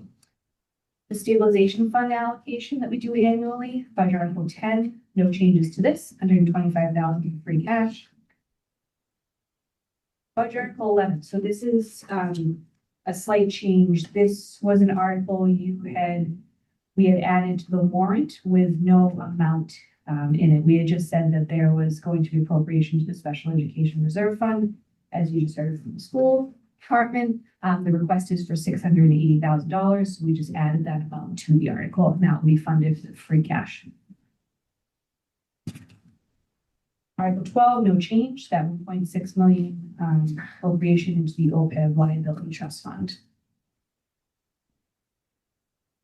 Article 13, this is just rescinding unissued debt for about $233,000. I've presented this before, no changes on this. This one does have a slight change. Budget Article 14, again, these numbers are just being updated now that the school department is formally coming from the board to request these different allocations. So this was an article that was already accepted by the select board. Now we're just adding the actual amount for $345,000. That is, as they just discussed, the school department, ADA and IA salaries that they need to close out their FY26 budget. And same with budget article 15. So this is new. This will be a new article for tonight to add to the warrant. So you have not seen this before, but as the school department just presented, this is a 27 requested appropriation for school department litigation in the amount of $435,000 funded with free cash. I guess I'll pause here. Are there any budget questions? Not for me, Joe? No, In terms of miscellaneous articles, usually this goes at the end. I just must move this one. We have, when we walked in here tonight, 3 remaining miscellaneous articles. We recommended 1, and the board has already done so, using 1 to create budget article 15. We're also recommending that we remove the remaining 2 miscellaneous articles. Business for the town meeting. Moving on to the select board articles. First few will have no change. Select board article 1, the transfer of land to transfer the care, custody, and control of the Deerfield Elementary School from the school committee to the select board. Select board 2 is the transfer of land, the wetlands donation at the Obed Baker House. No change in that. Article 3 is the general housekeeping item, just to change board of selectmen to select board and note the correct number of polling places. Article 4, no change. This is accepting the Mass General Law regarding the disposition of abandoned funds. Article 5 has a slight change. This was language adopted a couple meetings ago. The dollar amount was added at the last town meeting. At the following FinCom meeting, the night after, I think, our last meeting, there was a conversation about, was the language too rigid? And if something came up, would we not be able to use any of the feasibility and schematic design funds for an unanticipated site? So we've adjusted the language from the last proposal to eliminate the limit of the 3 to just say, for potential locations, including but not limited to. And we're still listing the 3 because those are where we intend to begin our work, and that's where the focus of feasibility and schematic design is going to be. But we wanted to have enough flexibility in there that if something were to come up, we would have flexibility. And select board article 6 is the IOD reserve fund, which we talked about at our last meeting, and there's no change to that article. This is very small on this screen, but you should be able to see it on your screens, is something that we hear a lot is, the town is flushed with free cash. We have tons of free cash. We're sitting on so much free cash. And what Stephanie and I wanted to do was visually show where the free cash is being used this year, because it is a significant amount. So on the left-hand side, you'll see it broken down by article. Is it being used to close that FY26? Is it for capital? All the different areas that is for. And then on the right, I'll just read that we had 15.6 million certified free cash for FY26. This town meeting, we're proposing using 9.7 million, which would leave us with a remaining balance of free cash at, thank you, 5.9. And then just as a note that our financial policies around free cash state that we should have 4% of our operational General fund fund operating budget net of debt service, yep. and that amount is 4.3 million, so we are well within our target. Do you want to say that, free cash? Nope. Appreciate you doing that. I think that was really helpful. Yeah. Graphic. I also think changed feasibility article is a good one. To broaden it and in case something were to come up unforeseen. Otherwise, these are really, other than the changes you mentioned, we've seen these several times over. Any questions or comments, Joe, so far? no, excellent. That is what we have. At the end of the day, we'll have 15 budget articles, 6 select board, 9 planning board, 1 citizens petition for a total of 31 articles at this time. And these will go in front of the Finance Warrant Commission on Wednesday night to be voted. Yes. Oh, I do have a question, Marion. I'm sorry. Go ahead. Budget Article 13, I'm sorry, can you repeat that? Unused debt. Oh, yes. So it's funny, we were talking about the Pine Hill earlier. Because I had a downstep to rescind, unused. Okay, Yeah. no, I'm sorry. I got So, it. feasibility and design were both borrowed. No, I'm good. You sure? No, just what I quoted sometimes. Have to make, well, let me double check with town council. Pat, I'd like to, make a motion on these. I'd like to cluster the budget articles together on one motion and do the select board articles on one motion. Then there's a couple afterwards. Are you okay with that? Yes, I gotta listen to how you do it, but I'm okay with it in theory. Excellent. May I? Please. I'd like to make a motion, select board approve budget article number 1, budget article number 2, budget article number 3, budget article number 4, budget article number 5, budget article number 6, budget article number 7, budget article number 8, budget article number 9, budget article number 10, budget article number 11, but, I'm sorry, 13, budget article number 12, budget article 14, budget article 15. I hit them all. As listed, point of order, Madam Chairman, as listed in your packet, Mr. Privatera. That's exactly what I was thinking. Thank you.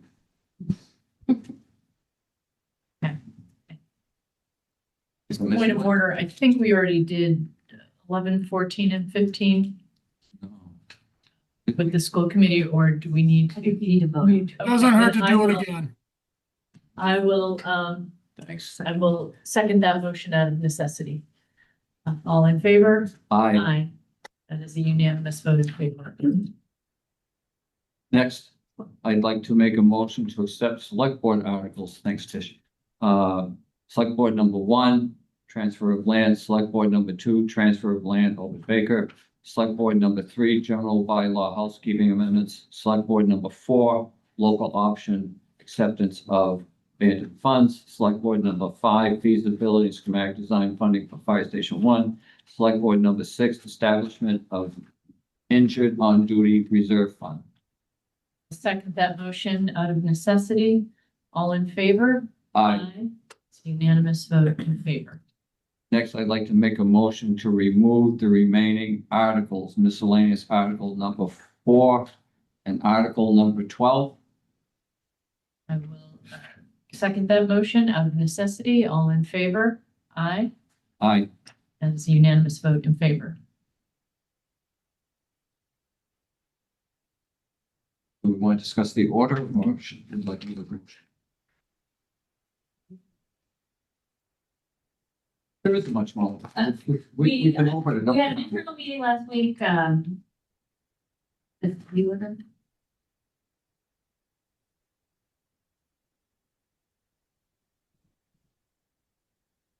I have it here. Okay, Yeah. I could just say anecdotally, town council, Nora, myself, Stephanie, Connor met last week and talked about the best order of operations for, very much, I think it doesn't matter. The warrant articles, and that is what is in front of you. So just to be clear for all residents, so the first, let's see, 14 are the budget articles. I'm sorry, 15. Well, 15 is the litigation article, including that separately. 16 is the citizens petition, 17 general bylaw housekeeping amendments, 18 is the local option, 19 transfer of land, 20 transfer of land to Deerfield School, 21 the injured on duty reserve, 22 the feasibility for FS1, and then 23 through 31 are the planning board articles. So instead of, we've been calling select board 6 as the IOD, will now be referred to as article, I said 21. 20. Yeah. So we've got that, Joe. Yeah. I think we should vote on order as well. Here it is. I think that went off. Okay, I'd like to make a motion to approve the 2026 annual town meeting article order as discussed. I will second that motion out of necessity. All in favor? Aye. That is a unanimous vote in favor. Thank you both very much. We will now turn to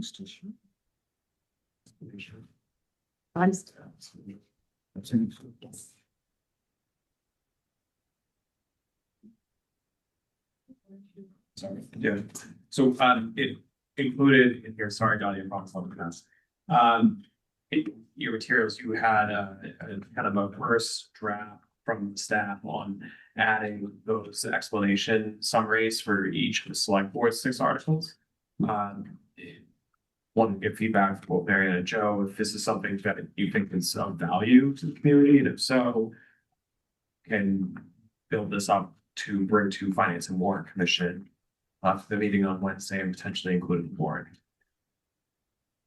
I like the idea with my former income. I think, especially when there are articles that come up late in the season, having a clean language explanation, I think can be very helpful. And helpful for FinCom, but mainly important for residents to see the description. I concur. Thank you for that idea. See, Dottie, it was fast. You were quick. Thank you, Joe. Welcome, Madam Town Clerk. Thank you for being here. You are here to talk to us about early voting. Yes. I'm here to propose to the select board that you vote to authorize in-person early voting for the April 2026 annual town election in accordance with the recommendation of the board of registrars, which met and duly posted public meeting on March 12th. Opted for early voting and all voted unanimously in favor.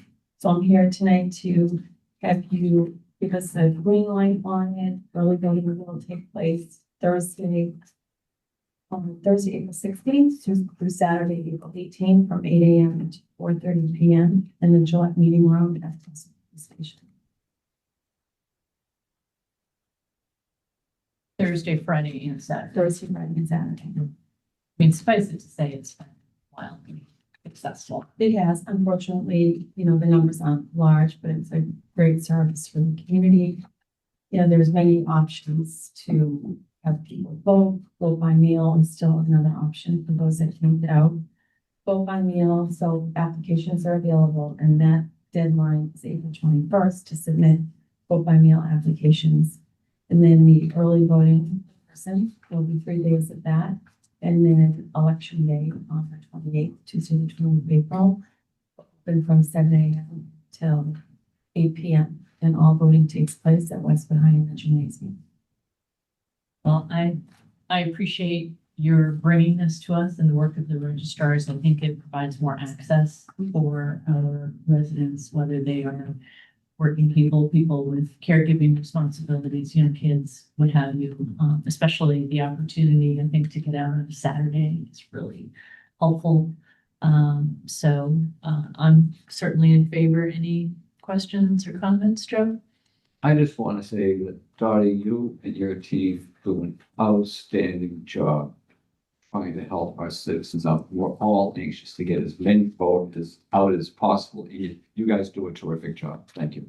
Thank you. And I just want to also remind people that if you do want to vote by mail, the deadline for an application is the 21st. You can either call us, we can mail you one, you can come into town hall, fill out an application, or also apply for one online. There's a link on our page that will take you to an online registration for that. Excellent. And people know if they have any questions, they can call your office. Absolutely. Yes. We're more than happy to answer any questions. As we always do. I'm ready. Okay, I'd like to make a motion for the select board to vote to authorize in-person early voting for the 2026 annual town election in accordance with the recommendation of the Board of Registrars, which voted on March 12, 2026 to opt in to early voting. Early voting will take place from Thursday, April 16th through Saturday, April 18th, 2026, 8 a.m. to 4:30 p.m. in the Gillette Meeting Room at the Westwood Police Station at 588 High Street as designated by the town clerk. This authorization is made pursuant to state law allowing municipalities to opt in early voting for local elections upon recommendation of the Board of Registrars and approval by the Select Board. I second that motion of necessity. All in favor? Aye. Unanimous vote in favor. Thank you very much. There's just one other thing that I want to mention to folks, that in order to vote at the election, you have to be a registered voter, and the deadline is April 21st. Thank you very much. Okay, and anybody can call our office and check your status. Thank you so much. Okay, moving forward, we have a fire station one update. Fort Spalding, our chair of the FS1 steering committee. Thank you. Welcome. It's always nice to come back and see you all in the evening. In the last week, we have had 2 meetings focusing on our work with the site matrix. This morning, we added 6 more options. They were the same options that you had at the public forum on October 7th, 2025. Based on our ratings and discussion this morning, we are still only recommending the current site at 637 High Street, 72 Deerfield Street, the Deerfield School site, and 736 to 738 High Street, which is commonly referred to as Starbucks, behind Starbucks. The matrix will be one determination. Another will be the ability to secure a direct access to the site behind Starbucks and Deerfield. So that's the second one. And the third is cost. And I think that's important because people have really said the matrix is it. No, there are 3 elements that will go into our recommendation to the board. Hopefully the final recommendation to the select board can happen early next fall, this coming fall. In preparation for a possible town meeting later for funding. I must reiterate that it's important to note that the FS1 committee has not selected a site. Some people are saying we have not selected a site.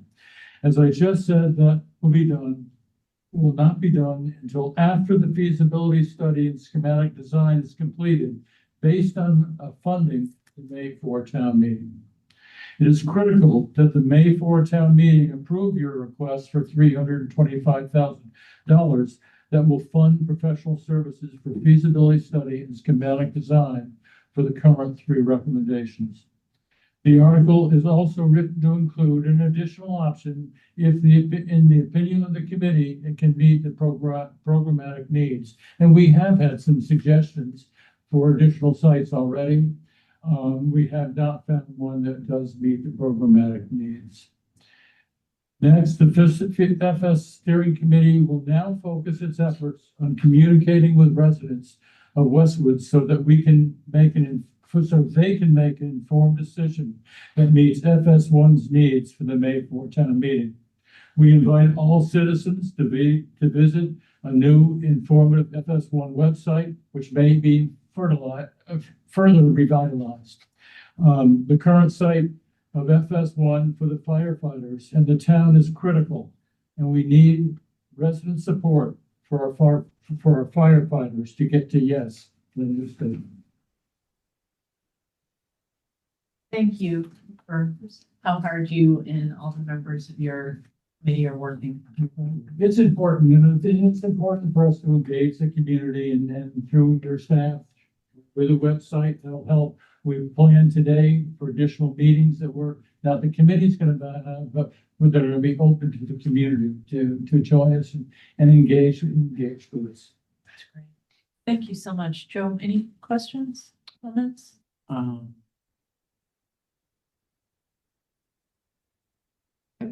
Thank you for it. No, you guys have done a terrific job. Wally, I just have one question on the website. When I looked at it, it looks like things started after December 1st. And I was actually looking for some of the information that we obtained at the 425 and the 1025 open houses, which were pretty well attended. I think that's where you got some survey information as well, some input from people. We definitely did a survey after the community forum in October that I remember doing. I'm not sure we did any, It wasn't huge numbers, but like 200 people. no, I mean, as far as the returns on the survey. Yeah, Is that about 200, maybe 150. I don't know if that would be helpful to the working group as well as share those numbers. That's all. And Joe, we're planning to do a survey, again, so we're gonna do that for the community. Okay, this, you might want to look at this. That'd be May helpful. be helpful. You may have to. Thank Thank you. you very much. See you soon. Okay. Now on to new business, and we're going to be talking about the master facility capital planning update. I'll turn this over to our town administrator. Sure. Thank you, Marianne. So as the board is aware, the long-range financial planning committee has been reviewing the Door and Clear facilities needs study as a sort of baseline for forming a forward-facing long-term facilities needs plan for Westwood. We heard tonight, the need for many school facilities is significant, that FS1 is looming large, Thurston is right after it. And although it can sometimes feel overwhelming, we need to actually broaden that lens and start thinking on terms of decades, because as it's been correctly identified by the board and many members of the community, many of folks who have actually come home and had office hours with all of us have correctly recognized that it seems almost overwhelming how many needs there are, that there's not enough money to do all of it at once. That's certainly true. So while we have FS1 happening right now, Thurston is entering the MSBA process. We also need to have this kind of third supportive but distinct process, in my view, and I believe the board's view, to support the long-range financial planning committee in developing a forward-facing multi-year, multi-decade plan. Hopefully someone who is better at marketing will name it, because I came up with a comprehensive municipal and school facilities strategic capital improvement plan. Which, yes, the skip. Yeah. Oh, it is. So that will truly not be what it's named, but that is what it will do, right? It's a capital plan. We do 5-year capital programs internally, right? But this has to be more than 5 years. It needs to be external and public facing. And so what I would envision, in speaking with procurement and speaking with the chairs of long-range financial planning, is that procuring professional services to assist that would be work that would build on that existing baseline of data. There is, hundreds and hundreds of pages of data of existing deficits and needs, which is really, really important to have. It's scary, but it's really, really important. You can't set out on a path of fixing things in the future if you don't know what's wrong today. So we have that. It would build upon that, evaluate deficiencies, prioritize major projects, explore different sequencing options, and identify sustainable funding strategies. I want to reiterate that this would be for both town and school facilities, because they're all really Westwood facilities. And, I don't think anyone who lives here is looking to us, nor do I hear from either the leadership of the boards that the expectation is we can be in silos, because we can.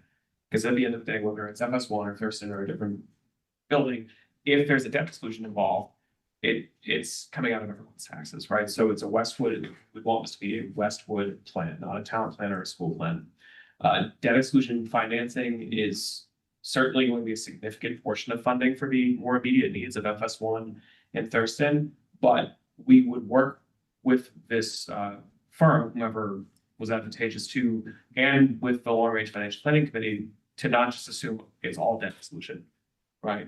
I think that there's clearly a sensitivity by the board to that. There's clearly a sensitivity of voters.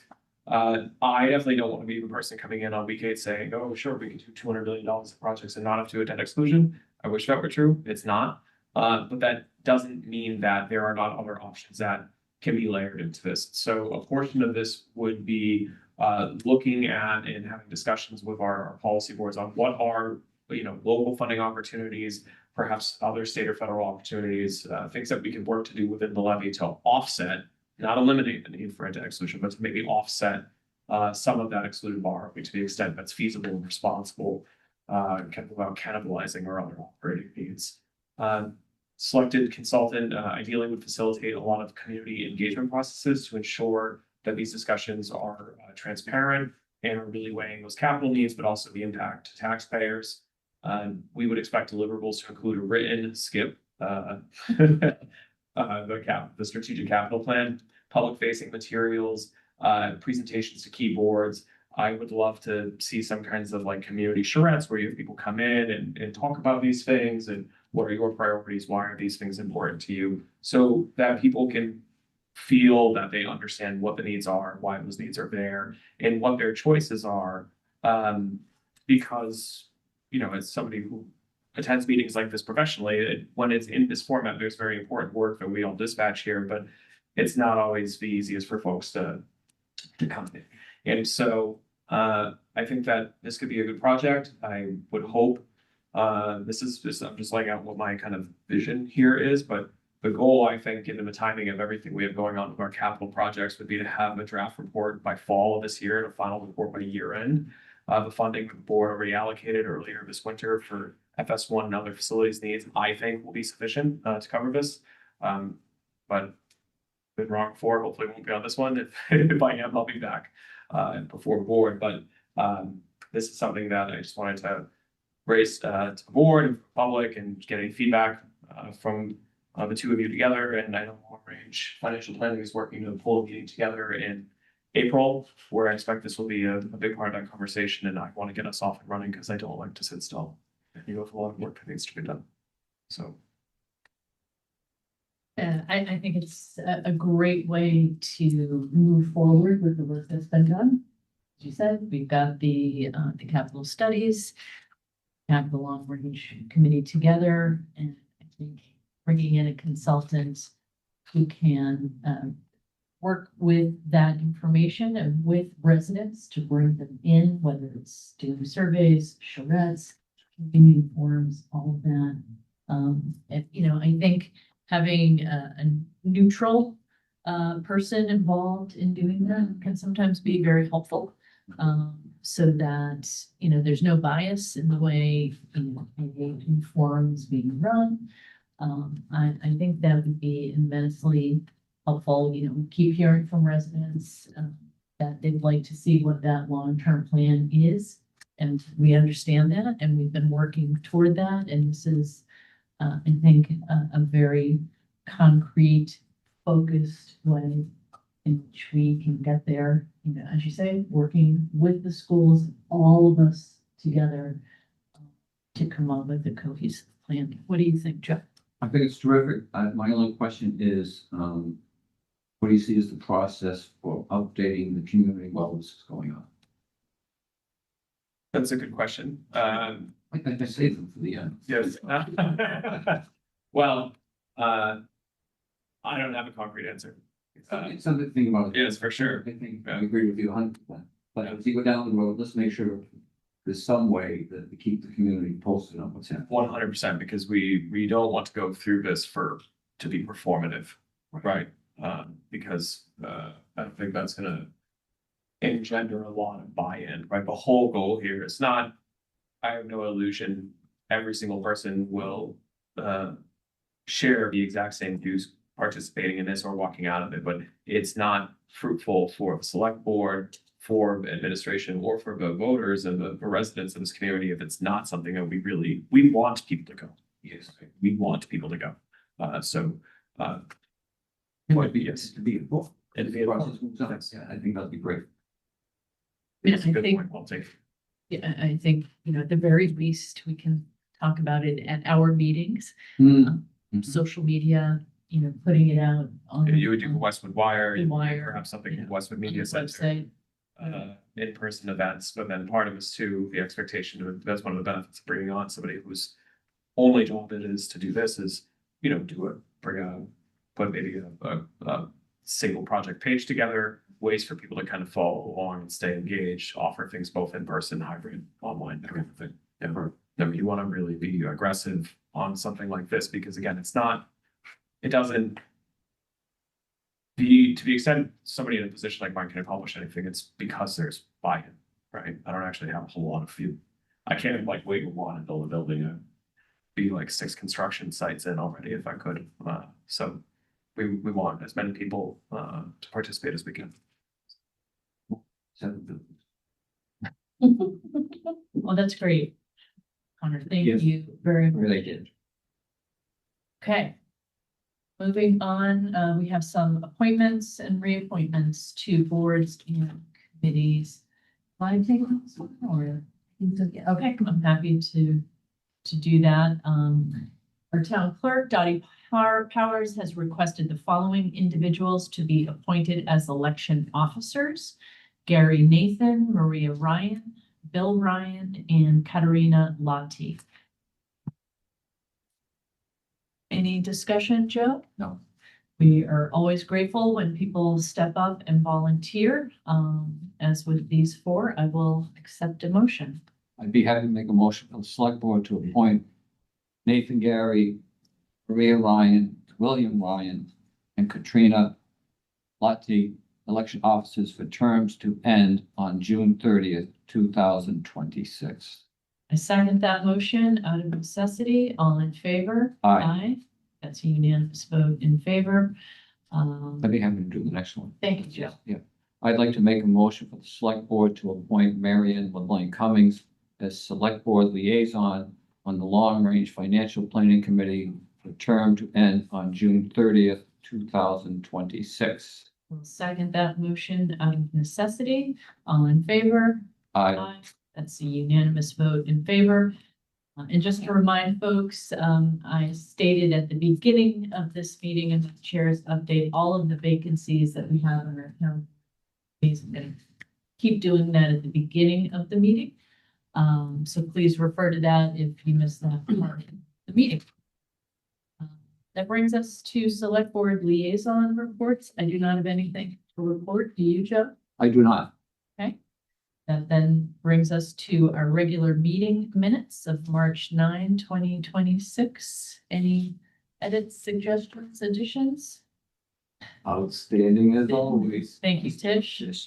I'd like to make a motion, we accept the regular meeting minutes of March 9th, 2026. Second that motion of necessity. All in favor? Aye. That is a unanimous vote in favor.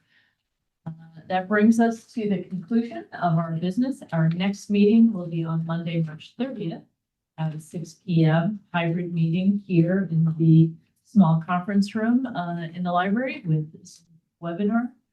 Does anybody have any other questions before we adjourn? Mary Ann and then Ellen. I think you need to come on back. So we can capture you and people can hear you. I don't think they can hear you. Mary Ann, Carney, 143 Willow Circle. I should have done this earlier, but I went to one of the meetings that Carney had. It was fabulous. It was great getting to know him. And I think more of those are great. Special thank you to Joe and Tish who are already there, who are with there also. So thank you. Thanks, Mary Ann. The microphone doesn't go there. Yeah, we can't hear you from that. Oh, you could. We can hear you. Trust me. But yes, I know for Charlotte, I don't want to give her a headache. Ellen Rawlings, 86 Green Hill Road, about the wetlands transfer. I know FinCom was asking what's the benefit to the town? And if this came up earlier, because I wasn't here, I apologize. My question was, because I had an idea of the benefit for the town, aside from the fact that conservation land is a good thing. Did the town ever meet its obligation imposed by DEP when the high school was built, when there were wetlands that were filled in and were destroyed? Outside the lines a little bit, and we were on the hook to replicate, I think, 5,000 square feet of wetlands. If we didn't, I think that's a really super concrete reason to give to the FinCom if they're pushing back on why would we accept this land. So I wasn't sure what the status was. It was like 20 something years ago, so I wasn't clear. The DEP online records, I could find where it said we were on the hook, but do we know? No, I'm not aware of any ongoing obligation. Okay, so maybe we did. I don't know. Yeah, it's a good question. Yeah, just thinking, I know that there was some discussion around that, so that if it's, aside from just it's nice to have more protected wetlands in general, from my perspective, but if there was a question about, is there a concrete benefit to the town, that was the first thing that came to mind. And if we still had a few thousand square feet that we needed to replicate, they're already there. Madam Chairman, I have some memory of this, believe it or not. Please, Mr. Ahern. If you recall, when we were doing the high school, we got involved, we were sued by 10 taxpayers around this issue, and they prevented the field and the track from going in for about 3 years. And I think that issue was resolved so that we could put the field and the track in. That's my memory of it. I don't have it in black and white, but that's my memory of it because I remember we had sports teams that couldn't play here for 3 years based on the 10 taxpayer lawsuit. Thank you. Yeah, I remember the lawsuit, and I think the lawsuit actually went away, because if I remember the docket, because I did look it up, the judge said that what DEP said was good enough, that obligation, that the town didn't need to go above and beyond it. I just wasn't clear whether or not we had ever met that obligation, and, I just thought it was an idea, like if they're. Great to think outside the box. Every now and then. I just thought, again, I'm supportive of accepting the wetlands just for many reasons, but if there was what is a tangible benefit to the town, that was just something. Ancient history, but just thought I would ask if anyone remembered. So sounds like we may have met that obligation, but definitely would find out. But my memory is that we did, and that's how the 10 taxpayer was part of the 10 taxpayer lawsuit resolution, but Gotcha. that and 250 will get you a cup of coffee at Dunkin' Donuts. I don't have it in black and white in front of me. No, that's great. If that's the case, even better, but that we met the obligation, but anyway, I just thought it might be something that would make FinCom happy to hear that there was a trade-off. But thank you. Thank you. Thank you very Thanks, Pat. much. Thanks, Helen. Anyone else? Hearing, and do we have anything? No open questions right now? I'd be happy to. Let me I'd just. like to make a motion to adjourn. I will second that motion out of necessity. All in favor? Aye. Unanimous vote in favor. Thank you very much, everyone. Good night. Thanks, Pat. Good night. Thanks, everybody.